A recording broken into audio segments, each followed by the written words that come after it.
Eh bien d'abord, il n'y a pas d'urbanisme sans programme et il appartient aux élus et non pas aux techniciens de définir ce programme. C'est à partir de 3 idées essentielles que nous avons défini le contenu de la charte. La première de ces idées, c'est qu'il n'y aura pas de ville unique à Saint-Quentin-en-Yvelines, parce que c'est irréaliste lorsque l'on regarde le terrain, et également c'est contraire à notre idée fondamentale de respect de l'autonomie communale.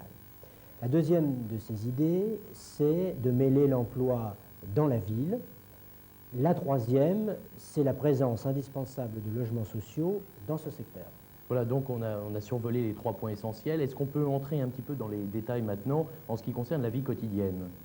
Oui, tout d'abord, je dois dire que le contenu a été infléchi par les réalisations déjà existantes sur le terrain, la présence de la gare, de nombreux immeubles de bureaux, et c'est à partir de là que nous avons défini la présence de 50 000 m² de commerce maximum, afin de ne pas gêner la réalisation d'autres centres-villes dans les autres communes de la ville nouvelle. Nous avons insisté sur le nombre de 1000 emplois productifs, et notamment dans le secteur de pointe.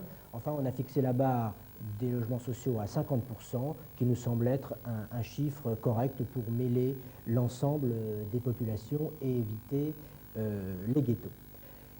Ces trois données, nous les avons exprimées surtout pour répondre à un souci, à une constatation qui est faite dans les villes anciennes, c'est pour animer une ville, il faut que ce soit près des gens, proche des équipements, proche de l'emploi, proche des transports. C'est donc un souci essentiel. Et je dirais pour terminer que rien ne se fera dans ce secteur sans la participation effective des gens à la définition de leur quartier, de ce qu'ils veulent voir et de ce qu'ils veulent, de la vie qu'ils veulent imposer.